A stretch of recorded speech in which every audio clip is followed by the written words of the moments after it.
रागिनी एक पत्र में अपनी नजरें गड़ाए हुए है और उसके सामने एक तकरीबन 45 वर्षीय अधेड़ उम्र का आदमी अपनी गीली आंखों से उसे देख रहा है। रागिनी उस पत्र को ज्यों-ज्यों पढ़ती जा रही थी, उसके चेहरे की भाव भंगिमा लगातार बदलती जा रही थी।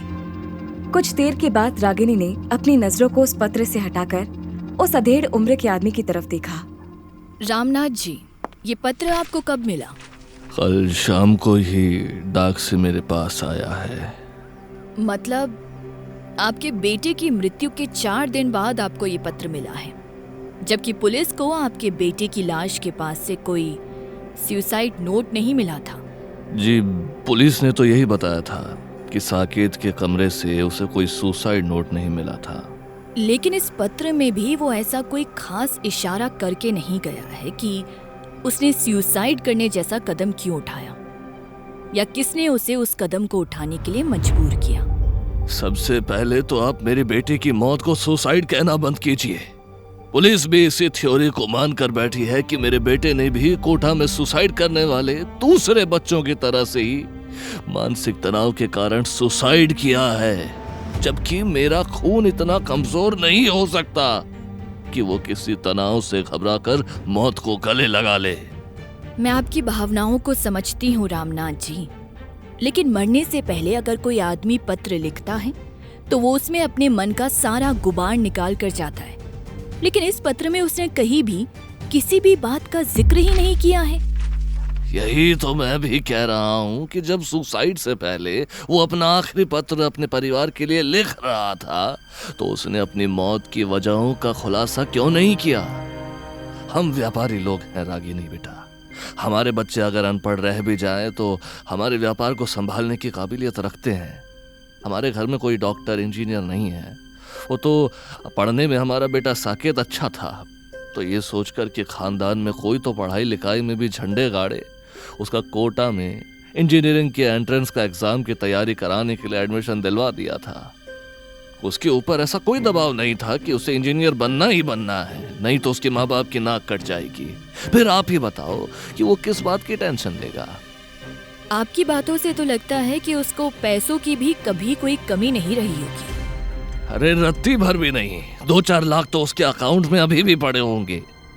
पैसों का तो पीर था साकेत, आसानी से पैसे खर्च नहीं करता था। उसके यार दोस्तों को मिले हो आप? किसी तरह की गलत संगत में तो नहीं पड़ गया था? ऐसी जगह पर जाकर बच्चे ज्यादा आजादी महसूस करते हैं और फिर किसी भी रास्ते पर चल पड़ते हैं। वहां जाकर मैं उसके 2 दोस्तों से मिला था, वो तो मुझे किताबी कीड़े ही लगे थे। ऐसा लगा नहीं कि उन लोगों की संगत मेरे लड़के के लिए गलत हो सकती है। जब सब कुछ इतना गुलाबी है रामनाथ जी, फिर आपका लड़का क्यों सुसाइड करेगा?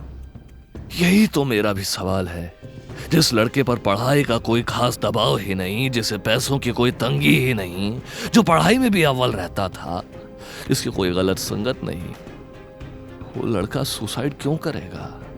कोई शौक के लिए तो खुद की जान नहीं ले सकता है। लेकिन कोटा पुलिस भी तो किसी बुनियाद पर ही उसे सुसाइड मान रही होगी। देखिए मेरा एक सवाल है रागिनी जी, सिर्फ कोटा में ही बच्चे इतनी तादाद में सुसाइड क्यों कर रहे हैं? कोचिंग तो अब देश के हर दूसरे हिस्से में भी है, वहां से सुसाइड की खबरें क्यों नहीं आती है? दिल्ली में मुखर्जी नगर, करोल बाग, राजेंद्र नगर जैसे इलाकों में हजारों कोचिंग सेंटर हैं जहां देश की सबसे कठिन परीक्षा की तैयारी करवाई जाती है। वहां से कोई सुसाइड की खबर क्यों नहीं आती? कोटा में ही ऐसा क्या खास बात है?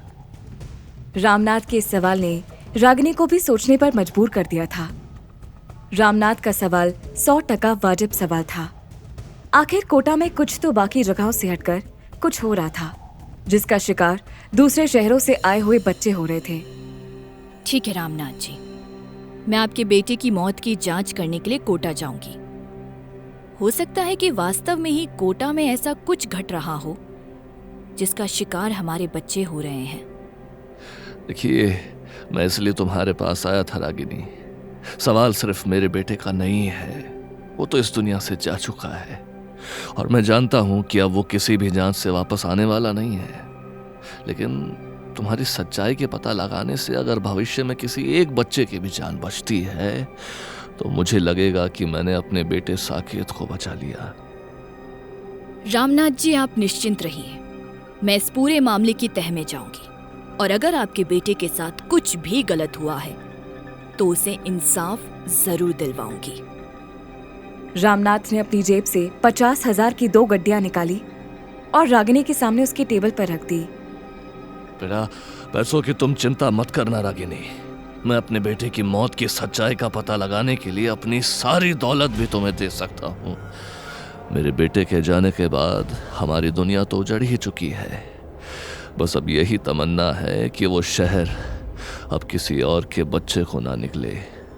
ये बोलकर रामनाथ एक बारगी तो फफक कर रो पड़ा, जिसे रागिनी ने अपनी कुर्सी से खड़े होकर संभाला और उसे चुप करवाया।